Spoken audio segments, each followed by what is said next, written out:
Ah, what a pain in the ass. You know, when shit just doesn't work. All right. We're live now. We'll move this out of the way. Get the game back up and running.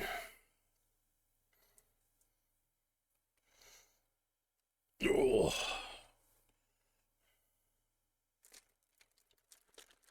There we go. Whoa. Jesus Christ. That was so obnoxiously loud.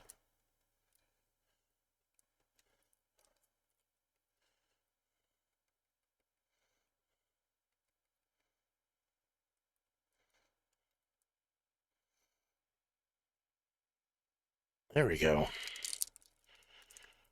Ugh.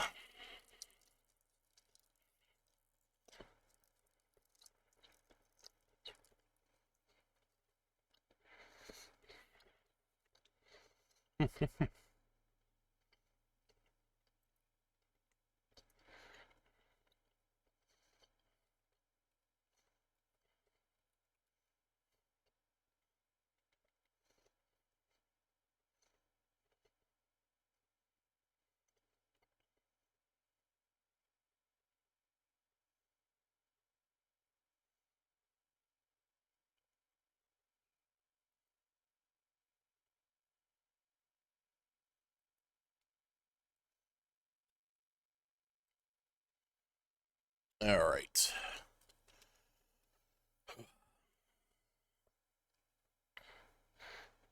There we go.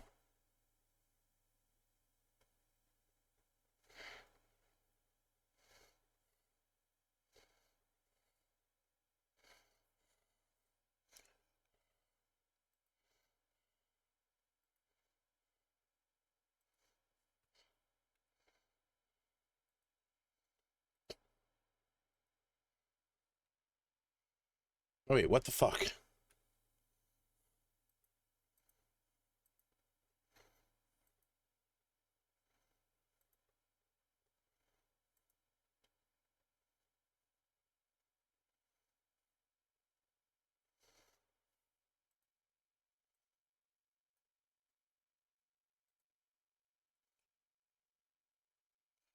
What the fuck?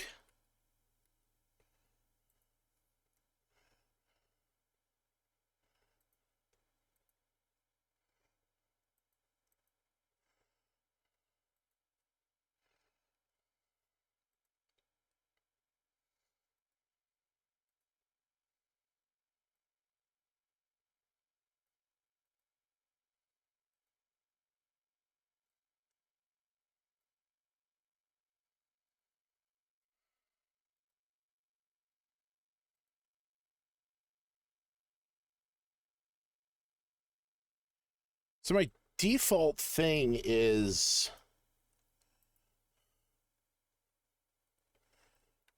Okay, what the fuck? All right. So my default audio right now is my desk speaker, which if I go to a YouTube video and Jesus Christ, I don't know, we'll just do lo-fi no copyright. Okay, Jesus. Okay, yeah, so that is working. So why is Manaspark being a bitch?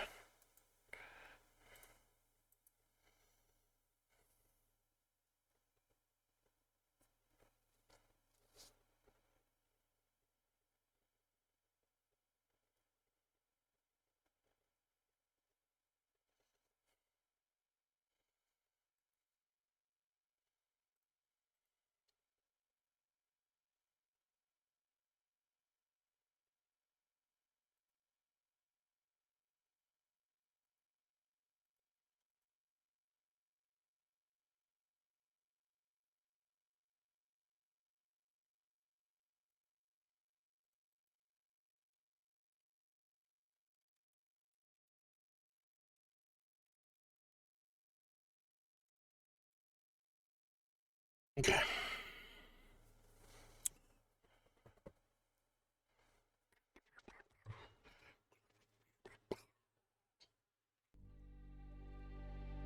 Hey.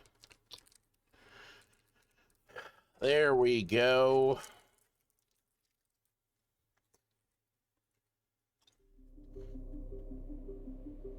Oh, there's a character with a boomerang? I didn't know that. All right, close those windows.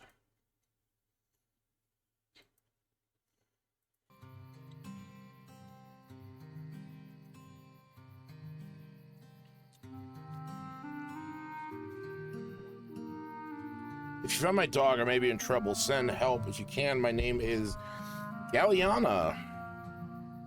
I'm always traveling, study plants and animals. Well, I haven't found yet. What's this? For those of you that don't know, I'm playing Mana Spark. It's a game out on Steam. Jesus Christ.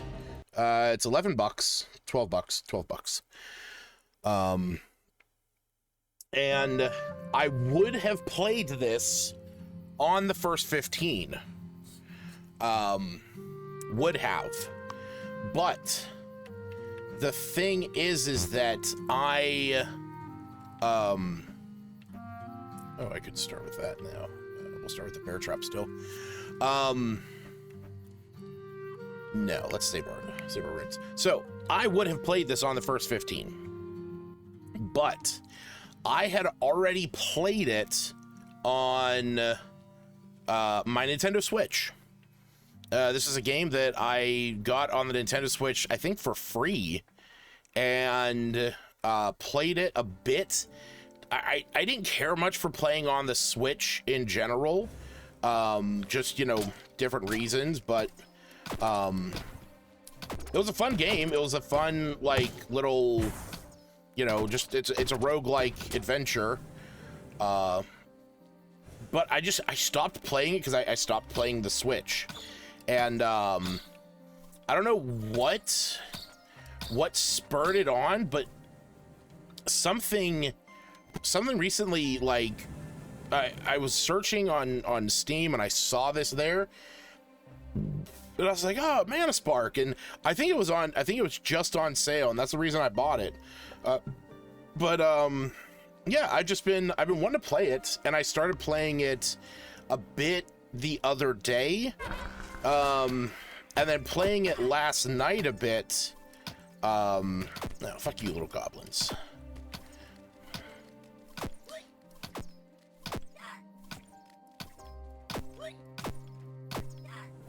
So the game does not work too well as a twin stick shooter, which is what I'm doing. I'm playing mouse and keyboard because you can see how slow that cursor moves, and there's no way to really fix that. Like, all you can do is change the controls.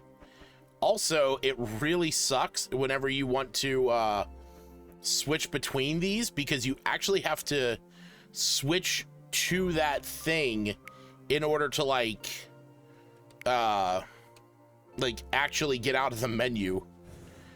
It's not just like a hot swap thing. And Jesus, come at me, bitch. Fuck you. It's not just like a hot swap thing where you can just, oh well, I want to play on, you know, I want to play mouse and keyboard, or I want to play controller.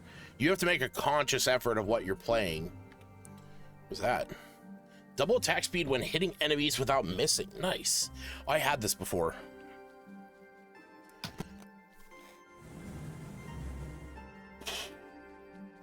But yeah, I mean, it's kind of it. Funny enough, it's just one of those things where it's like it's my type of game, where I just enjoy these simple roguelikes.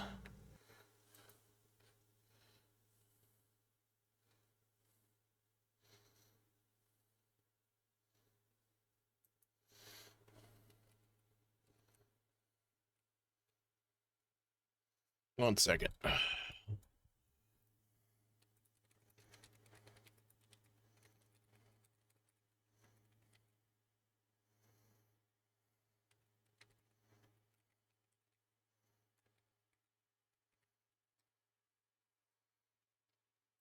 All right. But yeah, I mean, it's simple roguelike adventure. What do you got? Drops no health up. One free armor orb on the entrance of every floor. Or do I want... Yeah, fuck it.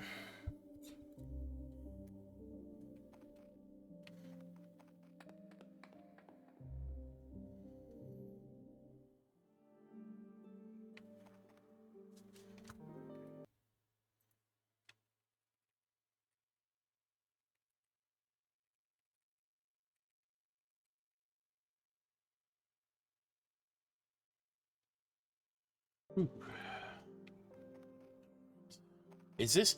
Oh, this has to be her. This has to be her. So I think that's the scarf. All right, I died to this thing before.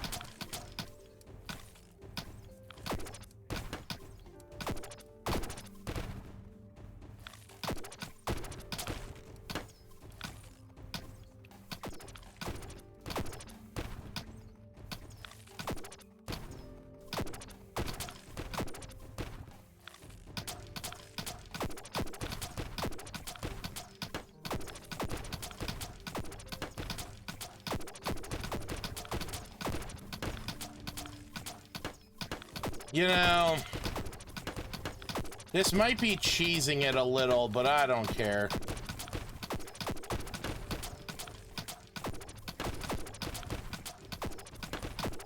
I want that other character. I want the boomerang. Also, if I can have a dog while I'm running around, that's sick. Nice. Yo, all right.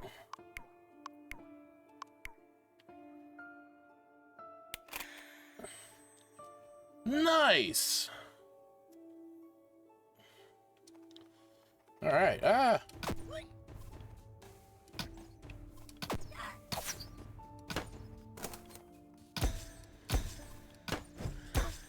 Fuck you. I forgot that I had a dash. I have a melee character that doesn't have a dash and has a shield instead. And that's what I was playing as last night. Forgot that I had the dash. What's that heart? What does that heart mean? Sad. Their significant other break up with them? Or does this mean they have less health? Because... Oh, wait, you know what? I just... There's an NPC back in the encampment that lets me read books and spend runes on learning enemies' weaknesses, and I learned the goblins. So I'm wondering if that's what that is. God, there is no more enchantment I want than something that increases my damage right now. For fuck's sake. There's nothing in this room.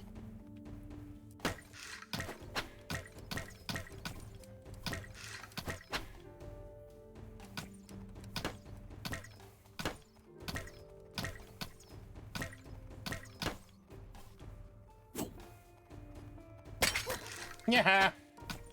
Honestly, I regularly forget that I grabbed that. There's one more.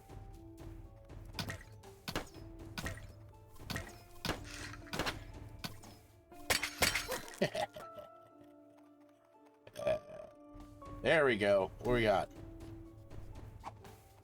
Oh yeah, chance of shooting a fireball. Fuck yeah, baby.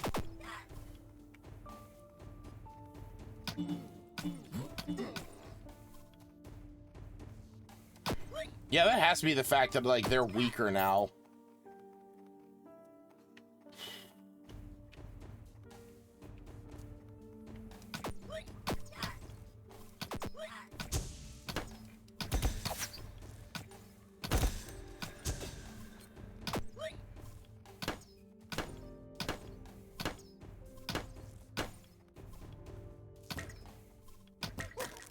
Yeah.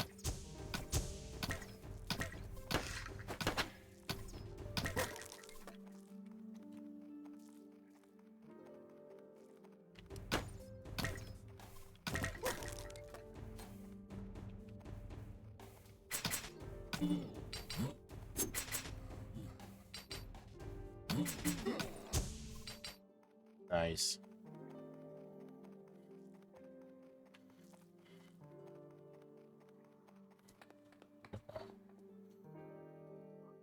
The library to fight the beholder. This is not a great run, honestly. Like, the extra precision is nice, the extra armor is nice, but like, I need something that gives me like 2 shots. I mean, the fireball is actually, the fireball worked really well there.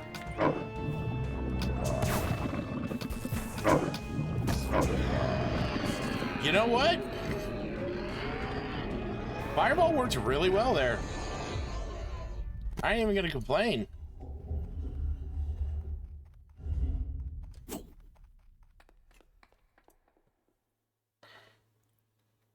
Oh. Oh, my neck. Okay, so that's I don't want to fuck with him yet.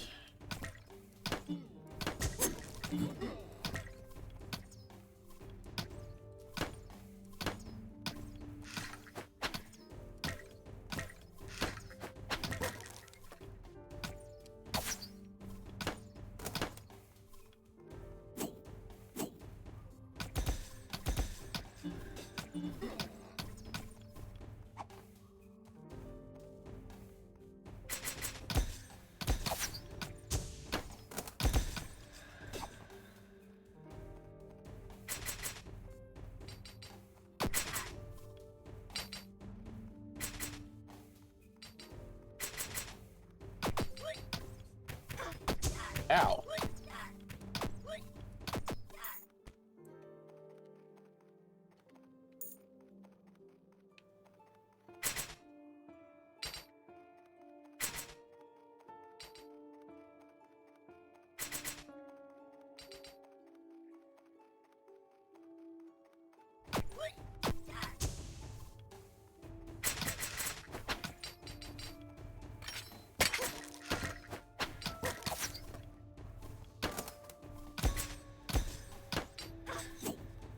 Fuck.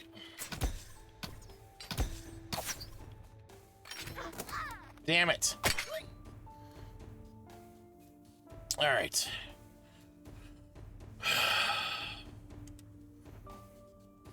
Let's try our luck.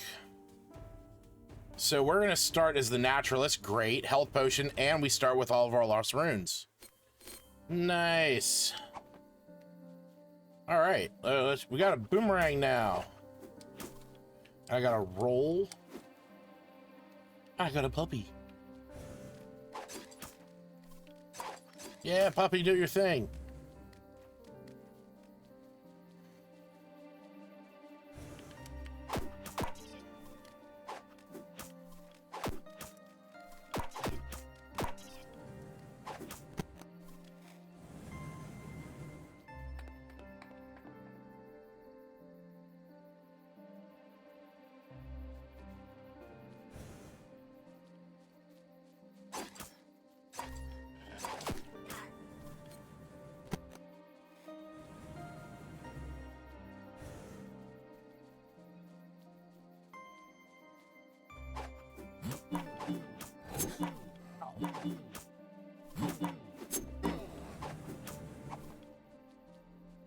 What we got?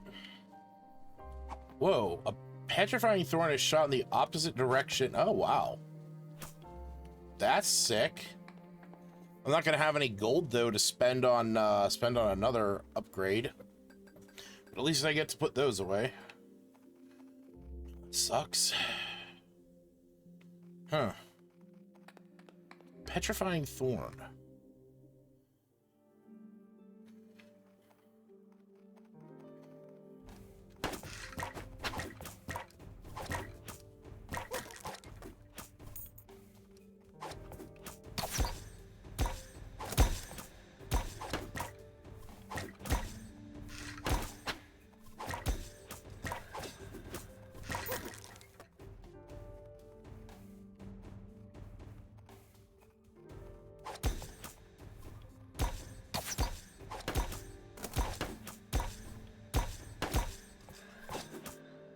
Damn, that dog is doing work.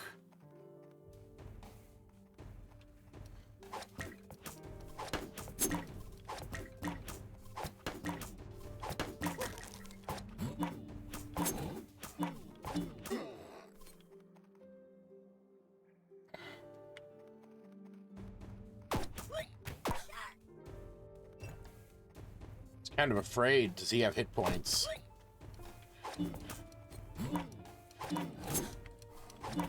Ow.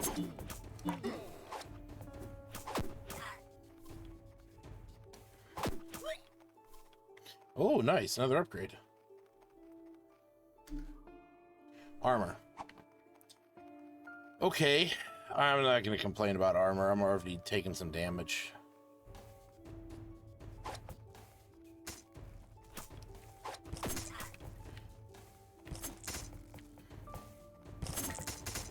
Oh, nice.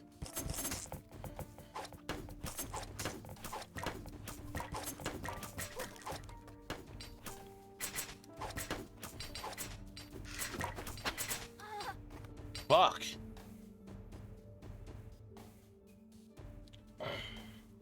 Oh well. We'll test our luck again. Play as the guard. I have 10 runes right from the start. Okay. Better than I had before.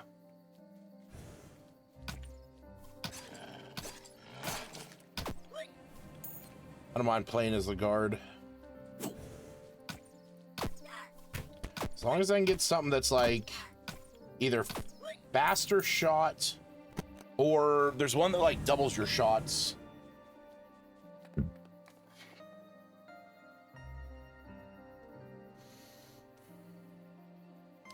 drink.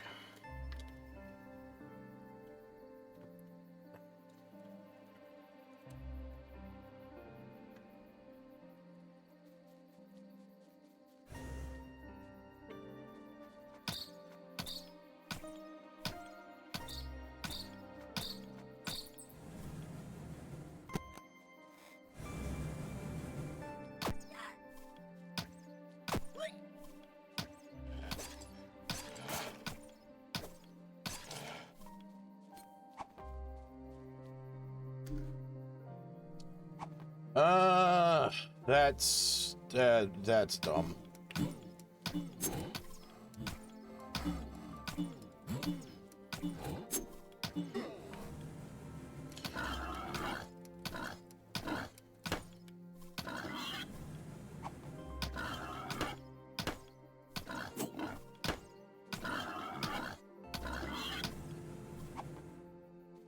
Let's meet.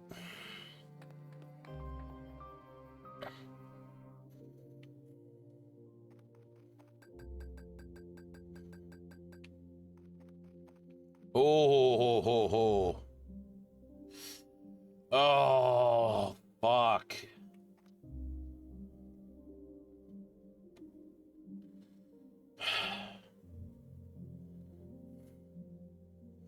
That's really good. You know what? I'd rather take this and know that I'm gonna get some like good DPS. Even in short bursts, this is a phenomenal upgrade.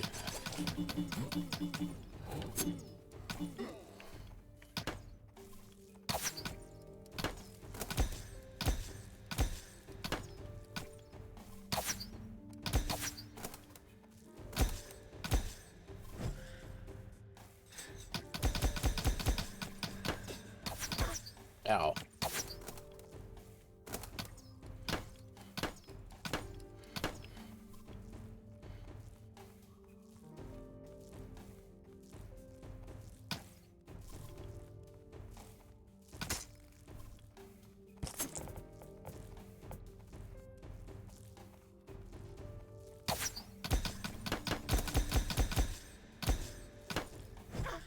Jesus.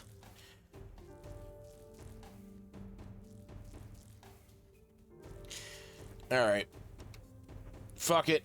We're going back to camp.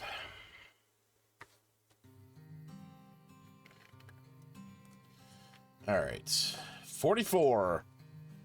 That means that I can actually start with trigger happy. And my soup du jour is the one, if I'm not mistaken, that increases my attack speed. So I'm going to play as the bowman.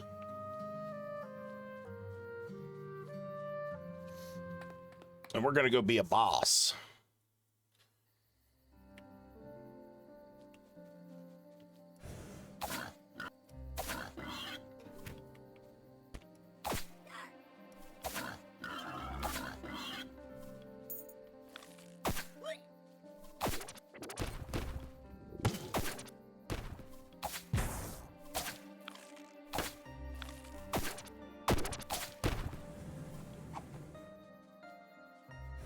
Why a fucking plant drops meat is beyond me.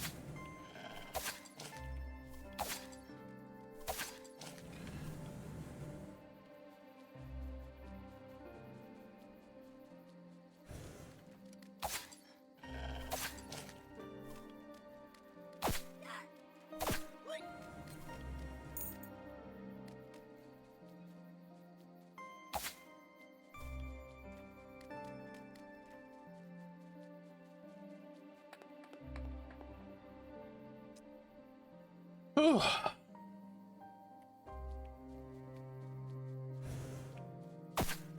You know, it's funny. Today I've been today I kept thinking to myself, like, oh, I should stream. Oh, sweet, I get a revive. Like all throughout the day I kept thinking to myself I should stream, and was thinking that I might do like a D&D stream, and you know, it's been a while, and I mean, last time that we talked about it, or last time that I did one was you know, I was talking about my New Age campaign, and you know how I'm gonna use that cool, I was gonna use that cool map from oh yes, damage way up, projectile range way down. No, I want the twin shot. Yes. And it's funny, you know, that was just last week. It's just last week that I was talking about, you know, like my D&D campaign, and you know, setting things up and getting things together, and you know, getting a new map and figuring out how I was gonna plan stuff. And then literally over the last like 2 days, maybe day, I have completely changed my plan, almost to the point where I am like, it's the heart. Okay. Almost to the point where I am like scrubbing the entire idea of the New Age campaign. Like, you know, I don't know. It's because, oh shit, no.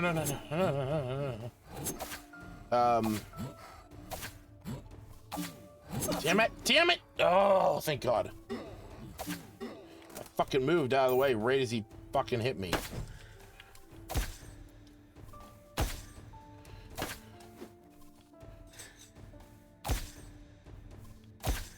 Fuck you. But yeah, so if you haven't ever looked him up, I feel this stream slowly becoming a D&D&Chill based on what I was just about to say. Ooh, sweet. But if you ever get a chance, you can go and look You can look him up, but he's on Reddit, which is where I interact with him, honestly, the most. There's a gentleman by the name of Mike Schley, and if you've ever played D&D, or if you've ever looked at the map of the Sword Coast, or if you played Rime of the Frost Maiden, you looked at any of the official maps, you have seen his work. He is the one who designed the map of Faerun in its current iteration. And so his art is pretty synonymous with D&D. Like, it is kind of that, you know, his style is the D&D style. And he occasionally posts on Reddit some of the maps that he has made for Wizards of the Coast. Jesus Christ. All right. Yeah, thank you. Quit making those noises. Who are we playing as this time? Ooh, the warrior. All right.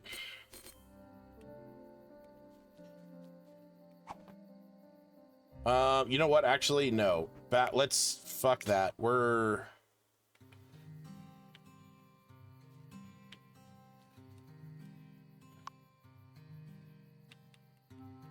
Can I start? Oh, I guess with this character, I can't. But this character, I can. Ah!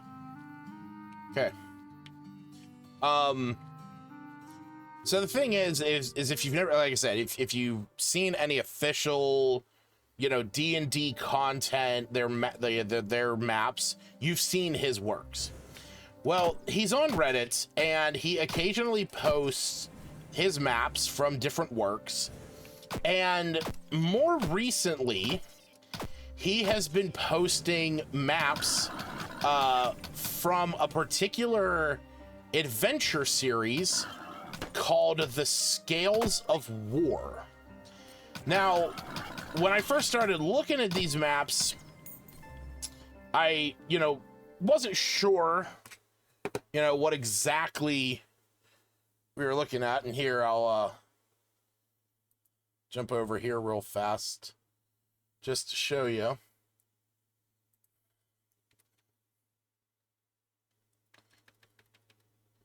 Go to his website real quick, just so I can show you what I'm referring to. Bada bing, bada boom.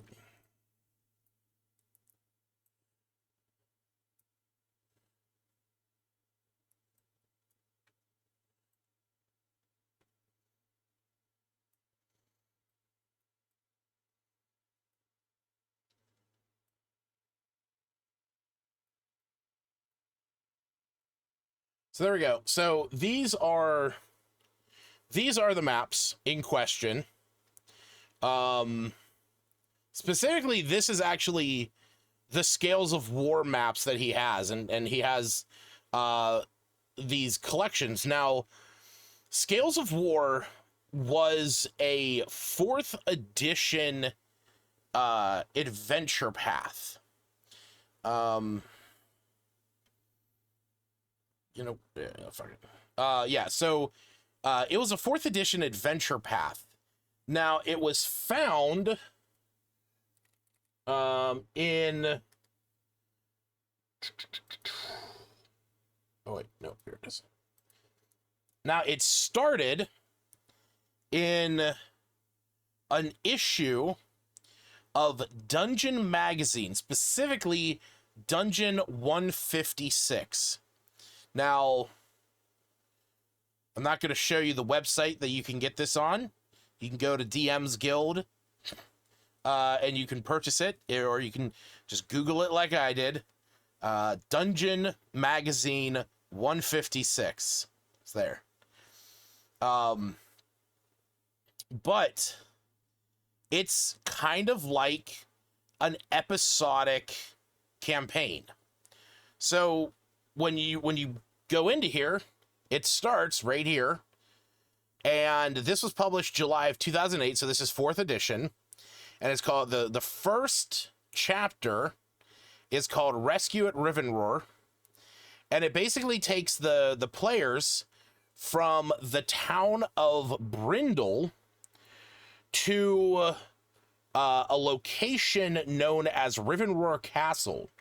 So the town of Brindle, and this is what got me interested in this. So this is obviously the town of Brindle. As you can see, here's the one that, you know, Mike Schley sells, which I do want to stand by. I did buy each of these bundles. So,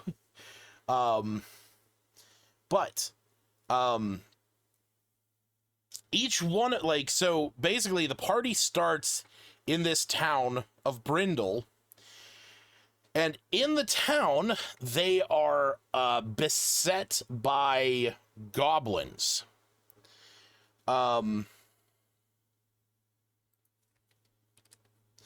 And what ends up happening is the players are wrapped up in this adventure. They're wrapped up in this encounter. And, you know, obviously everything always presumes that the players are going to succeed and, you know, be the heroes that they... What's up, Mizroy? You know, all these adventures presume that the heroes are going to be successful and that they're going to win. Okay, so the idea is that they start in, yeah, I know, Scales of War takes you back. So they start in the town of Brindle, which is located in a quaint little section of map called the Elsir Vale, which is in the points of light setting of D&D. So it's not Faerun. But I want to make a point about that. I want to make a point about that real soon.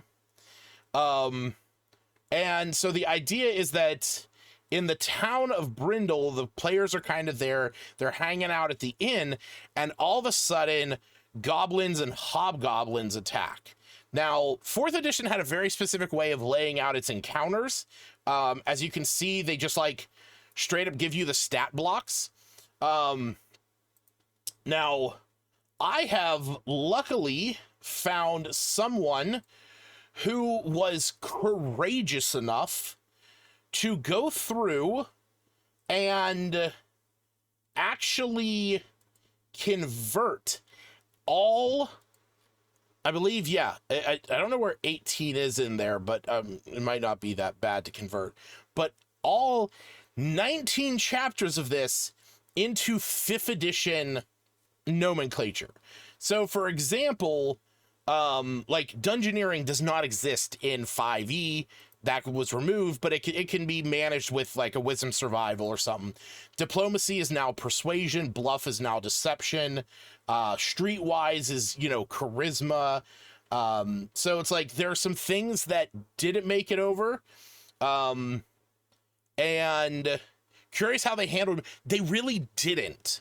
Okay, that shows up not here, not here, here.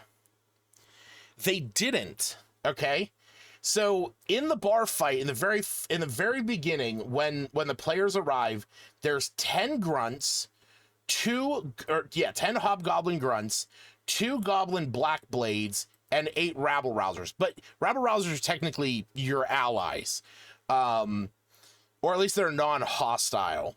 But essentially, you have a probably like CR1, you know, goblin, and you have some like CR1 quarter hobgoblins because they only have 1 hit point. Yes, they have a high AC, but the reality is they only have 1 hit point because it's just, you're supposed to just take them down. They are going to put out a lot of damage, but the way that he handled it was he just reduced it. Now, this is specifically on here for 5 players. He actually redid it if you have 6 players, which is what I will have. And I so appreciate this. But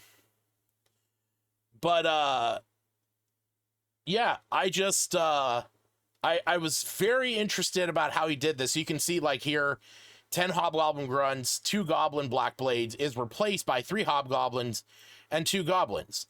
Now, the other nice thing about this, oh, this is the same encounter summary. Yeah. Now, the other nice thing about this is that I think it's this one. No, it might be the first one. First encounters? No. It might be a page in the beginning. This? Yes. The other thing is that the original path goes from level 1 to 30, because 3rd or 4th edition, you know, had their epic levels, but they had, you know, heroic tiers, and you went up to level 30. D&D obviously only goes up to 5th edition only goes up to level 20, so he kind of adjusted for that.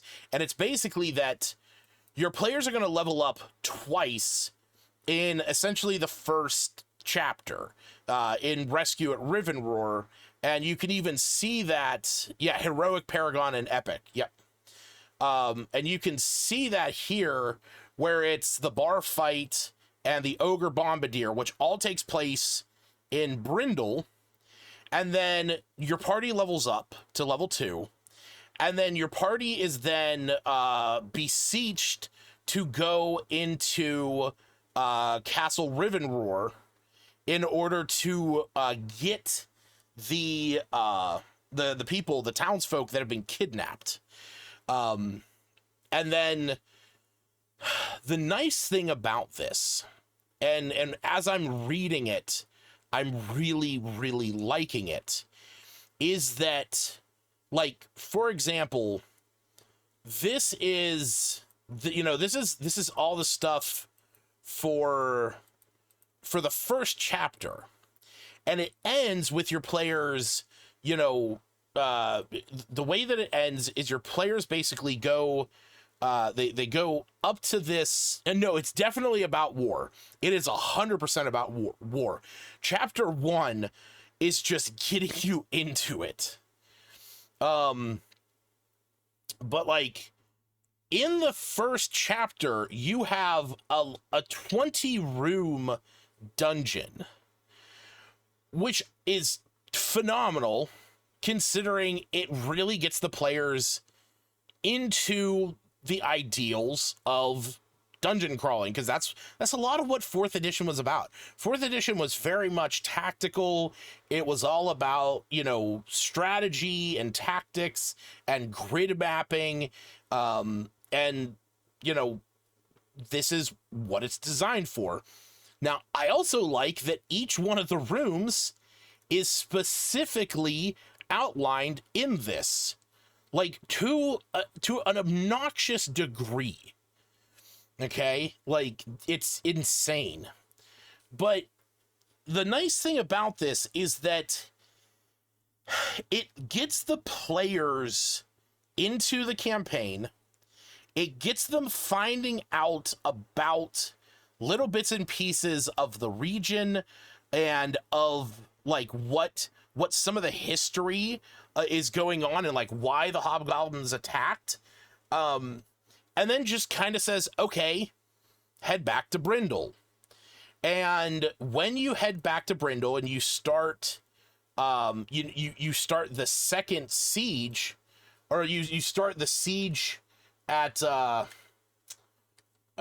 what's it called? Borden's Watch. Again, this guy went through and, you know, just managed custom monsters for you, and also showed how he did this. Obnoxiously detailed is pretty good description, yeah. But, like, you know, in here, it jumps in, and it basically is just like, hey, you know, here's what you need to know. Here's the adventure synopsis, and this assumes that, you know, the adventurers are the ones going to help some dwarves against this onslaught of orcs. You could run this by itself, but you can run it right after there. But The key thing for me, and the reason why this has interested me so much, is because each of these paths, that's another thing I've heard. I've heard that the final battle is phenomenal. I've heard nothing but great things about this. And the fact that this guy was modifying this whole thing up until December of 2021 is just crazy. Also, the fact that he links out to the Alexandrian, which is still going strong, who also does conversions. So if you are ever looking for conversions for stuff, you know, Justin Alexander is the guy to go to. But the fact that, like, all of these are available is, you know, is phenomenal. And here's the thing, okay? I'm not gonna lie. I wanted to run a campaign that was episodic, okay?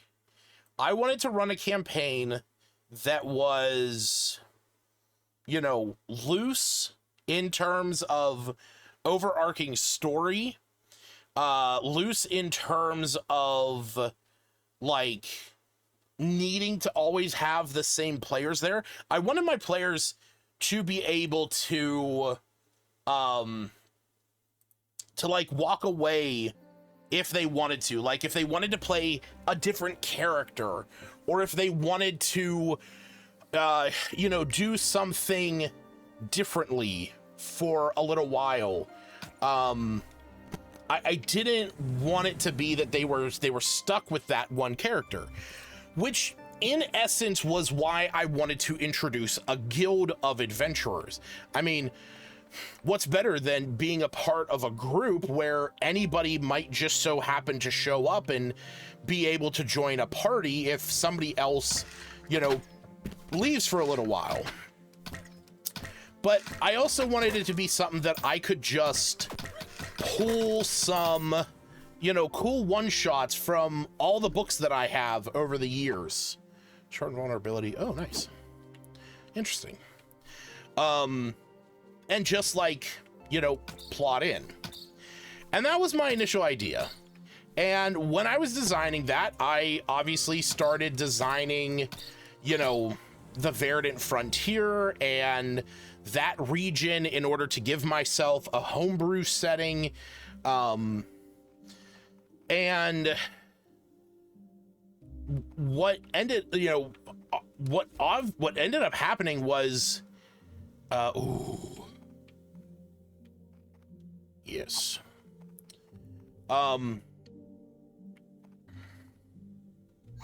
What ended up happening was, you know, there was a change where I was like, okay, I need to make a map. You know, I had all this stuff set up, and I kept thinking about, like, oh, cool, like, how am I gonna start this? Like, what are the first adventures gonna be? Well, I needed to know, you know, what my players were playing. I had to know what characters there are. How fast is my RAM? Ask your mom. She was the one I bought my random access memory from, so.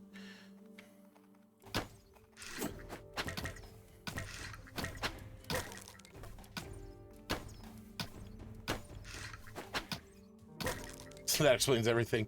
But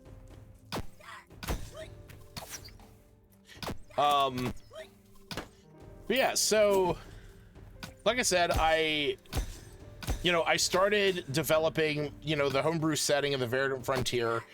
I was having a lot of fun with that. I was having, you know, and I liked world building. Okay, that's one of those things I enjoy, building worlds and, you know, just kind of coming up with lore and history. But the problem that I have is that I don't capitalize on that stuff. I struggle. Wait, what? Not to derail your train of thought, but I thought maybe you couldn't mount your dude. Are you asking how, like, what my mega transfers per second are?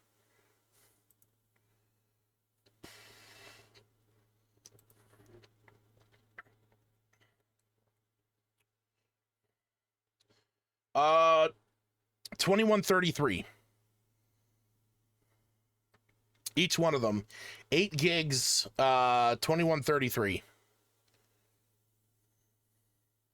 Sorry. 32 gigs total. Each dim is 8 gigs, 2133.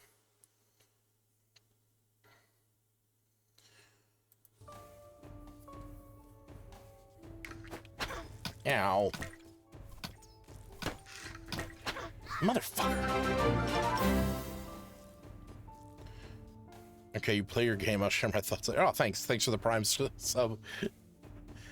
I don't know why we can't play Mount Your Friends together. It like I said, it just doesn't start. It's something that has to do with old games that were on. It's something that's like has to do with something that is like the old games that were on like XNS or XNA or something. You know, like it was all those old Xbox arcade games that just don't work.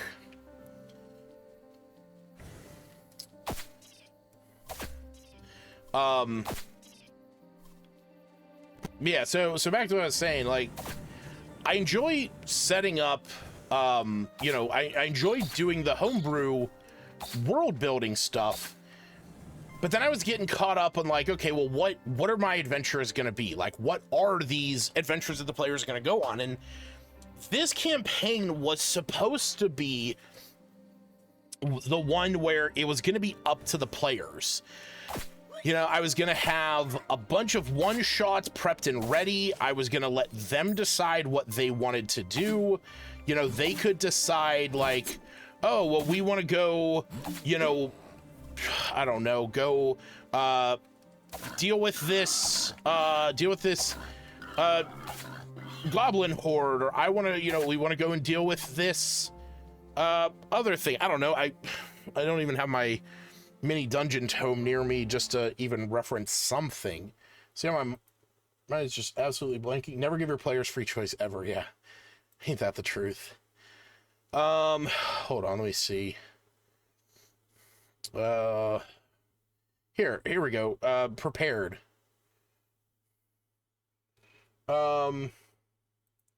Yeah, like, oh, okay, there's a wagon overturned that's attacking people, you know, further up the road. You know, oh, okay, yeah, we can go and handle that. Here it is, mini dungeon tome. That's what I was looking for. Like, I could go into mini dungeon tome in like the first level, and it's like, oh, the Kragor family has faded away, but remains famous for their explorations of the world and collecting treasure. Rumors of a hidden dungeon under a ruined Kragor manor have attracted adventurers to investigate. Thorny brambles all over cover the manor grounds, and the building is mostly collapsed in on itself. Evidence points to storm damage. Okay, cool. That right there, I could put on a board, and my whole idea was each session was just going, like, each session where they like were going on to their next quest, I was gonna have a quest board, and there was gonna be something like, you know, that's like, artifact collector seeks adventurers to investigate Kragor Manor and potential underground crypt.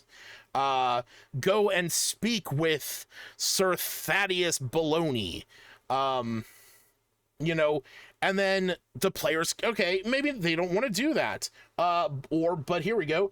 Zur is an unscrupulous half-elf who made a living moving illegal goods to and from the nearby city. He has no qualms about what he smuggles, whether it be stolen art, illicit drugs, or even people. His current operation is based in a roadhouse on one of the lesser routes leading from the city.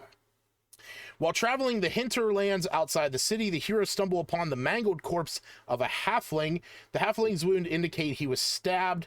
They can follow the trail. Okay, so I could adjust that to be like, you know, like, somebody killed my brother. I can show you where I found his body. Need somebody to investigate. Okay. And my whole plan was I was just going to say to my players, here you go. Here's a whole quest board. I'd have like 4 of them prepped, and ready to go. And whatever they decided to do, that was going to be it. And I would run it. And, you know, they would play it, and that would be it. And, you know, at the end, they would get some loot, they would get some gold, you know, what have you, and then they would go on to the next one. And as they went along, my aim was to slowly introduce quests that had more to do with their backstories. Justin's character, for example, is oh shit, yes. Justin's character, for example, is a Grung monk who lived in the plane of fire, raised by 7 dads, and due to a magical mishap, an arcane accident, was thrust into the material plane, separated from his dad. He's a Grunk, yes. The plane of fire has a name? Oh no. Ohio, yeah, okay. So he was in a deadly, dire place known as Ohio, where everything is, you know, dangerous and deadly all the time. And you ass.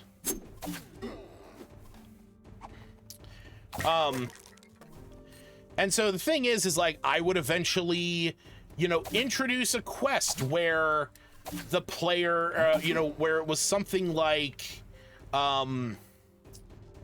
wizard seeks, like wizard, local wizard needs help, with experiment in planar travel, or something like that. And, you know, Justin could have at that moment been like, hey, you know, I have done local wizards in your area. God, you know, he could have been like, you know, hey, you know, let's do this. And I could have given him like the wink, wink, nudge, nudge of like, hey, this is associated with your character. Like, this is one that is more specific to you. So that was the plan. Okay. That was my initial plan. What ended up happening was I was on Reddit, and oh no, don't, no. Please, what does that go to? Oh, thank God it goes to nothing. I'd be really upset if that went anywhere.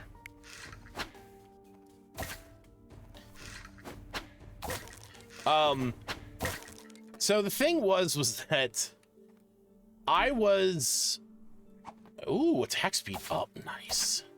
I was browsing Reddit the other day, and I just so happened to stumble upon one of Mike Schlay's posts on the fantasy map subreddit. Now, I see his posts there all the time, and I love his art, and I regularly chat with him about, you know, my compliments to it and everything. And as I decided, you know what, I just want to go and look at his collection. Now, keep in mind, this is within days of me deciding that I was going to forego making my own map, and that I was going to use the map from the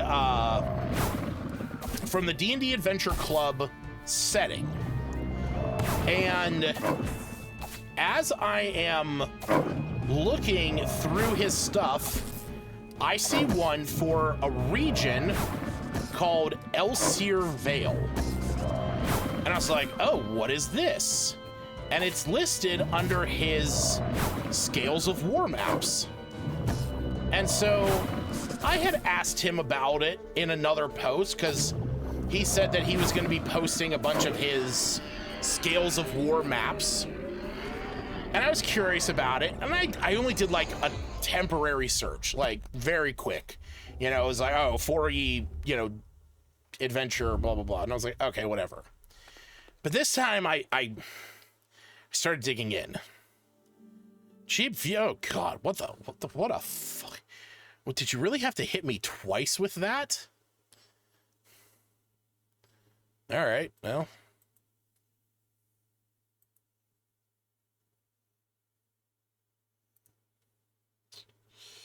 All right, time to report.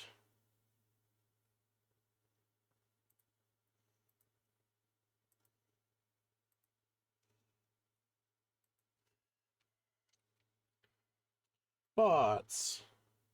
Block this user.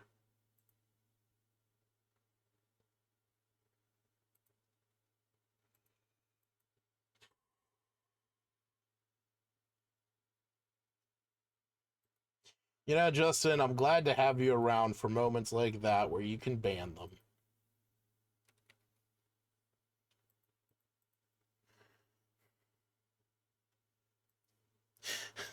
No, never know. Yeah.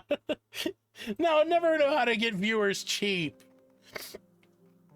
So yeah, anyway, like I said, I was looking at his maps, and I decided to actually look up the Scales of War stuff. And and I was like, okay, you know, what does this actually have in it? Is there anything in this that would interest me? And that's when I realized the setup for the first adventure of Riven Roar, Rescue at Riven Roar, is really good. And I was like, okay, this would be fun to run. And then I had, you know, the thought of, okay, well, what about what comes next?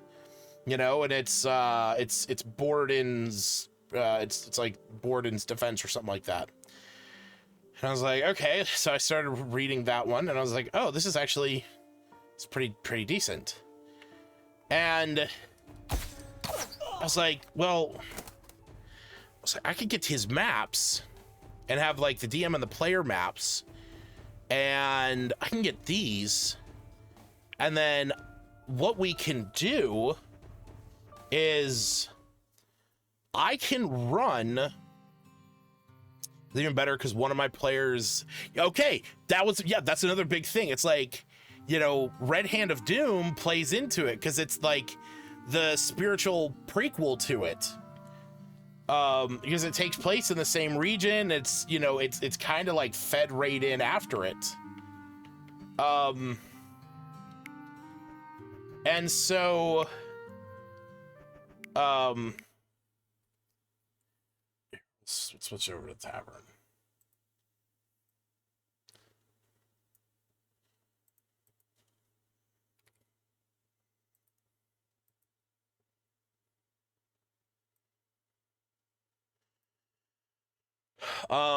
Yeah, they do, because it's still, even though it's Sinrith's hand.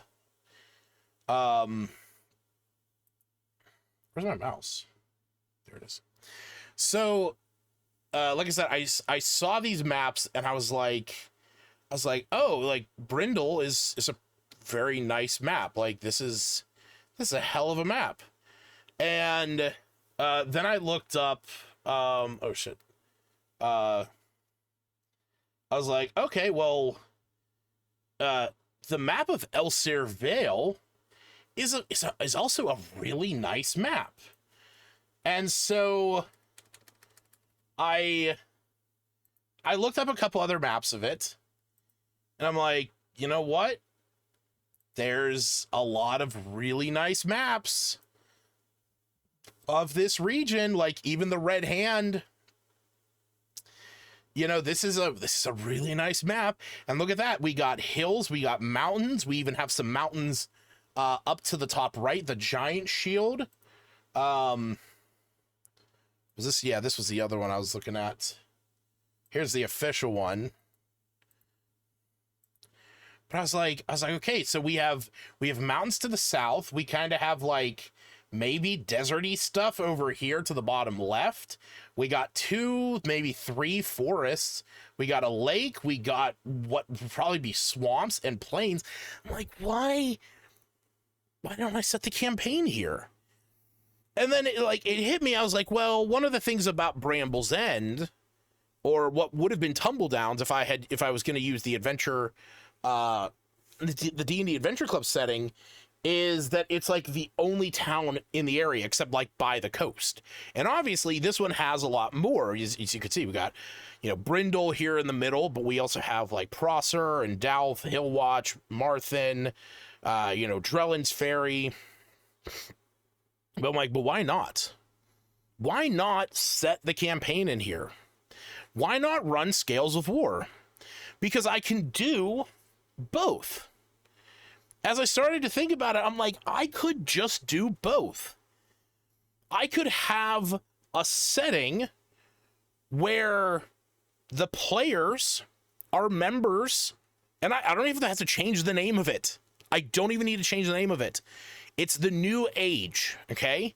It's no longer the Adventure Guild of Asteria. It's the Adventurers Guild of Elsir Vale. It's the New Adventurers Guild of Elsir, and it's the Elsir Vale.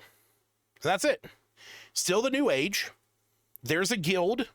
There's a brand new guild hall that's been set up in Brindle, and Sir Thelonious Greymantle. What about, no, the Phoenix would still be there, because all the history of the New Age could still be there. There could have still been an Adventurers Guild of Elsir. It could have been, and it could have collapsed, and it can remain, and they're still trying to build it up, and one of the things is that Brindle was attacked by goblins 10 years ago. It was the whole Red Hand of Doom campaign. So like they're still, that's still in kind of fresh memory to them. And then all of a sudden, the Adventurers Guild that's been kind of out there, that has, started to really, help in the area, man, now it's kind of shady because of all the stuff they did, which actually plays into, it actually plays into one of the things that the council members of Brindle kind of bring to the party, because after the players help defend Brindle, they're initially approached by council member Troyes.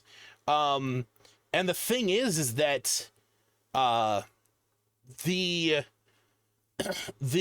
sitting representatives of Brindle don't really like adventurers. It's kind of recounted up here in the background and stuff. I think maybe it definitely, I definitely read it somewhere. I can't remember exactly where I read it, but it's like it basically is like, those that oversee the town prefer defending it and, dealing with stuff with with adventurers, or with their own council and their here it is. Yeah. One of Troy's most recent controversial remarks was that he intended to use adventurers to aid in cutting down on recent bandit attacks in Elsir Vale, which would be Troyes working with Sir Thelonious and rebuilding a New Age guild hall there. Like, he wants to do this. So council member Troyes is the one that's bankrolling this, while other members of the council, despite the city's recent history and survival thanks to the efforts of adventurers, were dubious but willing to give him a public chance to fail. Many of the more entrenched public figures secretly believe that the mercurial nature of adventurers makes them eminently unsuitable for the defense of the city. At least that's their public stance. Privately, rumors on the street continue to circulate about graft and embezzlement amongst the council, causing many to wonder if such members of the council would rather see the funds be used to hire adventurers and that are used to hire adventurers end up in their pockets. So like they don't want to hire adventurers. So like the whole idea of a new guild getting installed there and a guild hall being established is like kind of an odd thing for them, but is something that maybe this town needs. So I can still run that whole thing. This whole idea of all of the party members are members of a guild that are now in Brindle, that are setting up, working alongside Sir Thelonious, Guildmaster Thelonious, but they are also going down the path of the Scales of War campaign, because what we can do is, as we go from chapter to chapter, because I already showed on that other page where you know, what was in here? Oh wait, no, wrong one. It was the one before this. Yeah, adventure path planning. You know, Rescue at Rivenroar takes them to level 3. So at that, or it takes them up, yeah, from levels 1 up to 3. So at that point, we can kind of pause this main storyline and say, okay, you guys are now level 3. You have helped Brindle. You have rescued the folks at Rivenroar. You have an opportunity. You have some time. You know, and you guys can go on, you know, here's a handful of side quests that you guys can go on. Or if you guys want to do anything specific, it can be left up to the players. And then once they do whatever those things is, maybe, you know, maybe Jared's character wants to, at that point, buy some entertainment stuff, buy some circus stuff, because he's a performer, he's a necrodancer.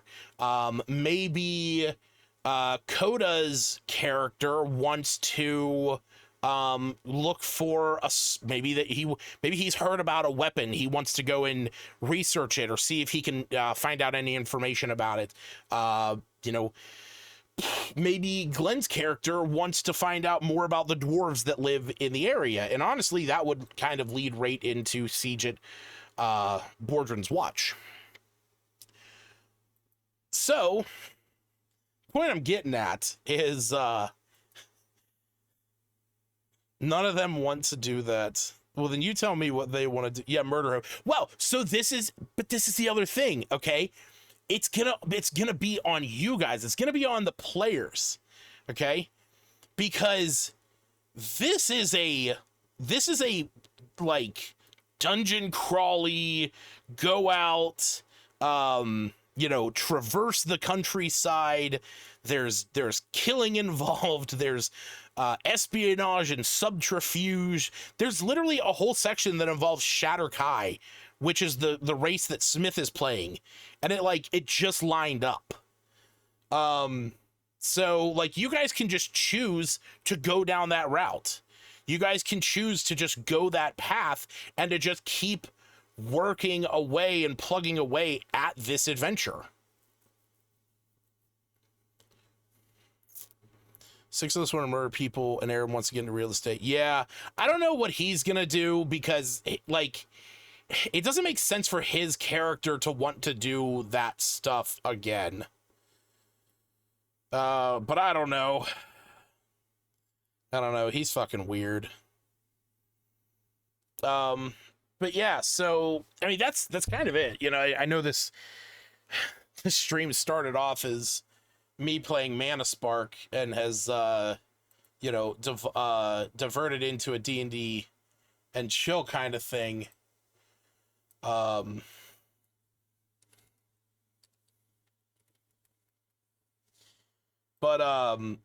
yeah, like I said, I'm just very interested in reading in about the Scales of War. I'm still plugging away at it. I'm reading as much as I can on the setting, and funny enough, one of the things that I saw today was and I don't know if he responded back to me yet. It's possible. Let me check. No, he did. He did. Okay. So so here's the thing. Here's the thing. This is hilarious. Okay. So on my Twitter feed, okay, I posted, so here's the thing. Here, I'll walk you through this. Okay? I started pulling up some maps of Elseer Vale. And I had I had a couple different maps up, and I'm like, okay, this is cool, but like, obviously some of these maps have more area to it. Like, yeah, okay, this one is a much bigger one, and it's, this is obviously made in, no, this is, what, I think this might be Incarnate, because I don't think that's, Wonder Draft. But, oh no, that is Wonder Draft. Okay. So I started looking up different maps of Elseer Vale, and I wanted to find out like what the region looked like outside of these, you know, of these places. Cause like this map, the one that Mike made, it's kind of small. It's just this little chunk. And obviously there are some places where the map is bigger. So I wanted to find, okay, what's further to the west? Because one of the maps that shows a little more further west is right here, Stonehome Mountains. So you can see, like, this is the edge of that forest that is right here, the West Deep. So, you know, the West Deep, and then you have the Stonehome Mountains, you have this river, the Elseer River. So I was going through this, and I was trying to find out where this is, and I went to, I looked up Elseer Vale, and I went to, like, some of the fandom pages. Now, if you don't know, Elseer Vale is a region in the Points of Light setting. That's what, like, 4th edition was called. Okay, it's not the Forgotten Realms. It's the Points of Light. Now, in that, there's like kind of not really a map per se. There is, but like it's called Nentir Vale, is like the main setting. So I wanted to try and find where this was there. And so like this is Nentir Vale. Again, another map made by Mike Schley. You know, phenomenal map. But somebody had posted, according to Chris Perkins, Nentir Vale was originally conceived to be a part of the Forgotten Realms before being used for the Points of Light setting. So I might actually dig deep into trying to track this one down too. So I start looking into this, and where is, see if I can pull up my history real fast.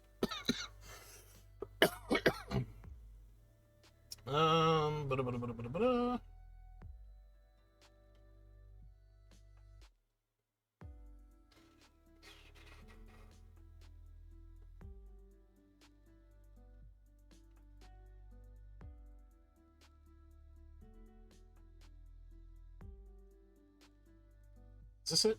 Yes. Okay. So this is the map that I eventually stumbled upon, the Points of Light world map, which this in itself is a really cool interactable map. And look at this. It has a bunch of places that you might know. The Tomb of Horrors, for example, Temple of Elemental Evil, no. Where was the other one? Where's the other one that like stood out to me? Oh, it's up here. Sunlit Citadel. Okay. And right here, we have Nentir Vale. Now, on this map, there is no Elsir Vale. Tomb of Horse. Yeah, no, not again. Now, on this map, there is no... And then there's White Plume Mountain down there. So as you can see, this place kind of takes adventures and just like throws them into here. But there's no Elsir Vale in here. Okay? So where is it? This is what I was trying to figure out. So I thought to myself, well, is it in the Forgotten Realms? Like, is that where it is?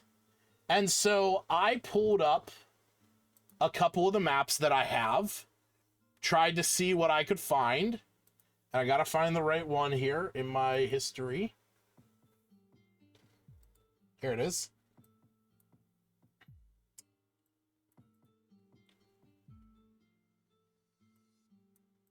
Nope, nope, damn it.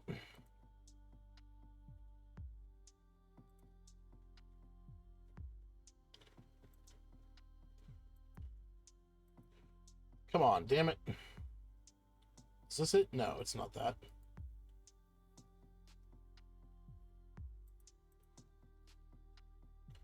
No.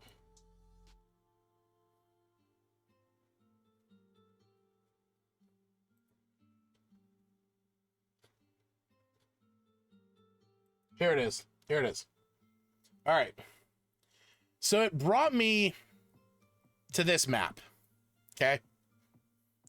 It brought me to here because this is a full map, a fairly high-res detailed map of Faerun. And I mean more or less the majority of Faerun.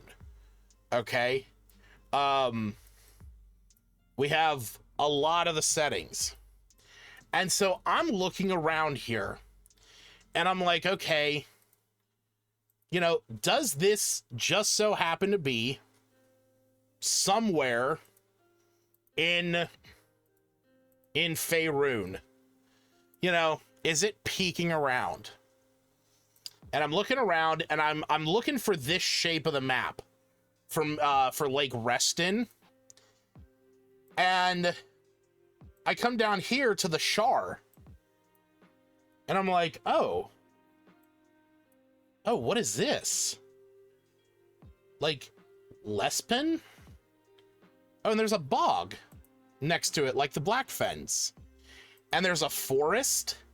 And look at that. There's a river that Y's at 2 points in it.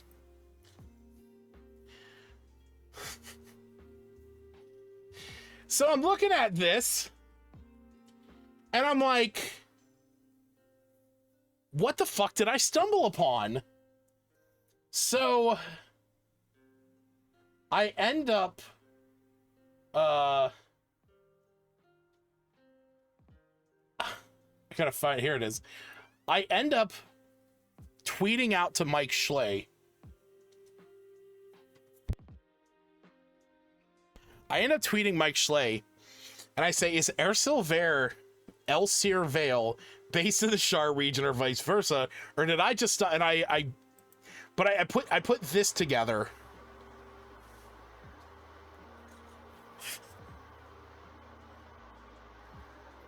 I mean, come on. It's perfect. It's literally the same region. Okay, sure, like if we kind of like get it where it's half, you know, half imposed. Actually, here we'll do it this way. We'll do it this way. We'll do it the same way that I did it before. Okay. We'll copy this. Actually, let's look up let's look up the more proper map.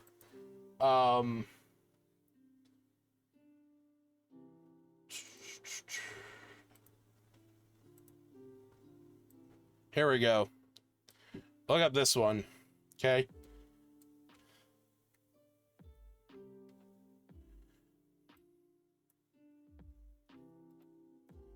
Is that one? Yeah, that one's basically the same thing. Yeah, so let's take this.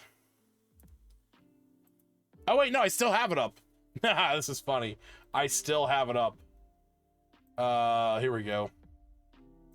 Untitled. So, like, this is just, like, the funniest thing in the world to me. Because, you know, I didn't mean to stumble into this. Just trying to get these maps lined up.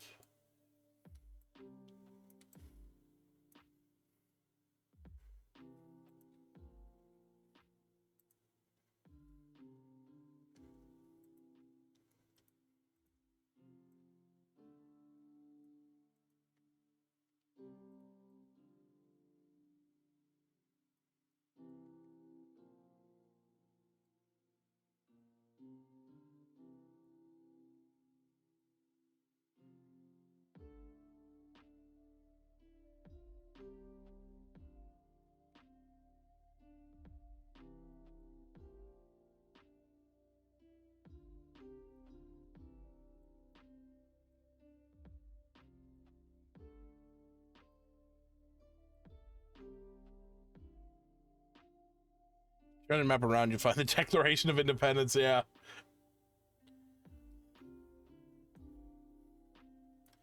All right, yeah, so there we go. So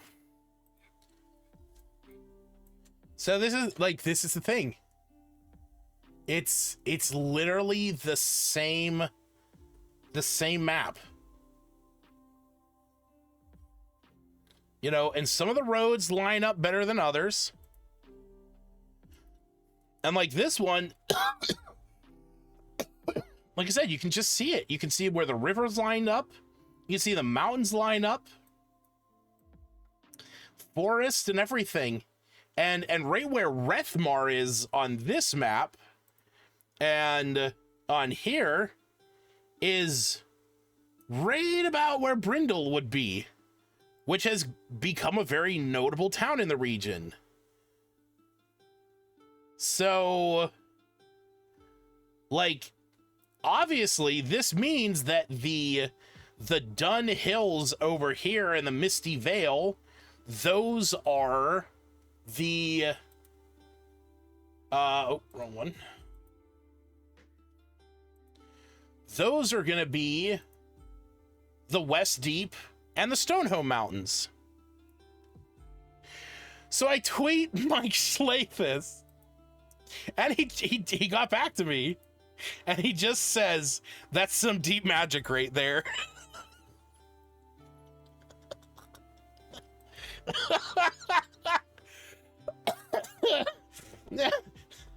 And you know what? Here's the thing. I know that the map of Faerun, as big as it fucking is, has had changes and additions and all kinds of stuff worked into it over the years. And there is even people who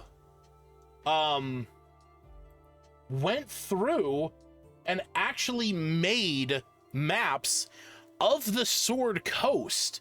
As you can see over here, we got Luskan, Neverwinter, Phandalin, Waterdeep that actually put in the Scales of War locations. You know, you have Brindle, Drellin's Ferry, Karak Kadrin, which shows up later. And essentially all they did is they took out the Evermoors. That's all they did. They took out the Evermoors, they got rid of Tribor, they got rid of Amphail. You know, they kind of made this bit of a wider berth. You know, not hard. Wasn't a hard thing. Like I said, they basically just got rid of the Evermoors in Yartar and said, okay, well, this is going to be where Brindle is. And, you know, here's the mountains to the north, the forest to the east and west. You know, this is that lake. And here's that Y River that comes out of Neverwinter. You know, and then, you know, this would pose this as the like that's the problem over here. You know, this I guess would be the mountains, but like kind of makes this a very huge map. All right, Justin, enjoy your night, have fun. I'm gonna probably be off here soon anyway. Gotta go give the baby a bath, so I'll probably be jumping over to yours. But yeah, like I said, this was just this was a really fun, like, you know, dive down the well, so to speak, into the world of a 4E adventure module that has caught my attention so much that I am now going to run my next campaign based on it. So, though I am very curious right now. I want to find this. I want to find Nentir Vale.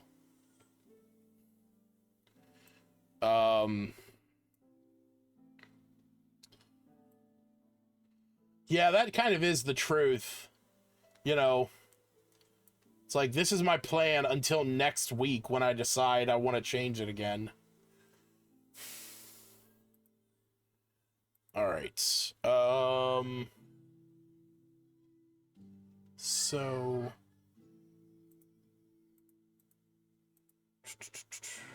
what map is that? This one. So this is what we're looking for.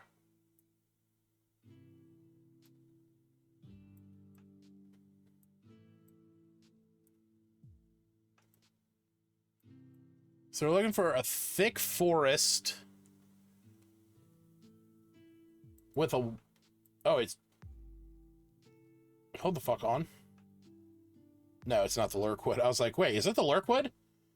No, so... Okay, so we have... We have a river coming north that winds off between a forest. We have a lake just to the south of a large forest. We have two lakes just to the south of a large forest. I kind of hate this map.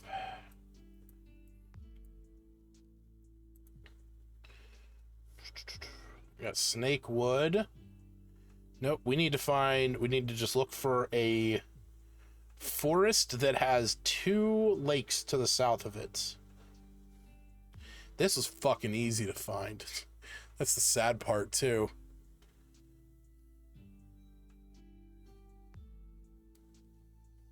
And that's honestly, even if it is in here, they very well could have just not done that again.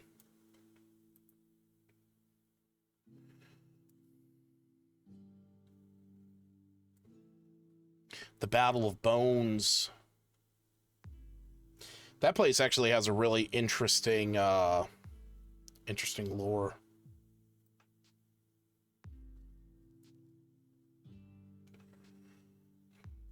I don't think it's actually here. Just a cursory glance. I don't think it's actually here. Oh, here it is. The Methmere. Meth.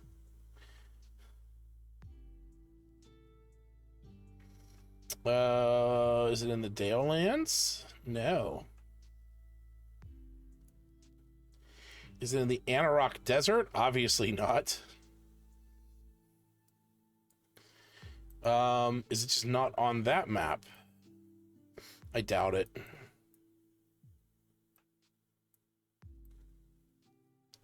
Honestly, it could also be, you know, like, it could be the Lurkwood, you know, and it's just, you know, too small.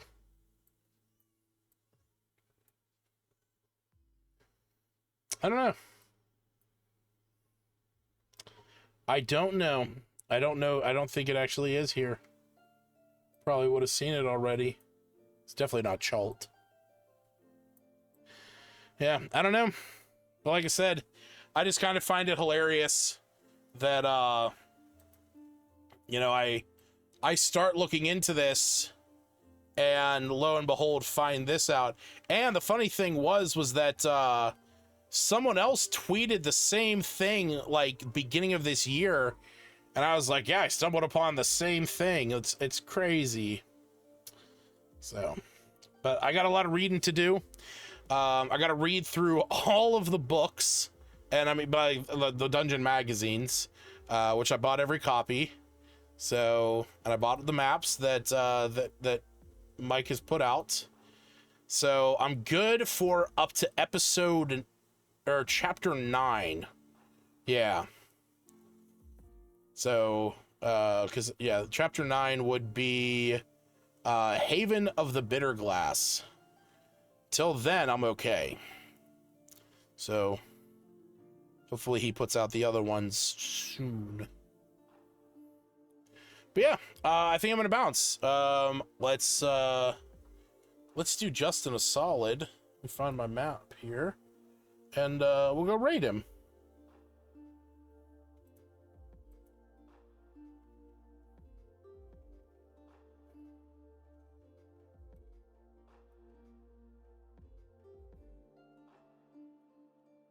Yeah, everything I do is a tangent.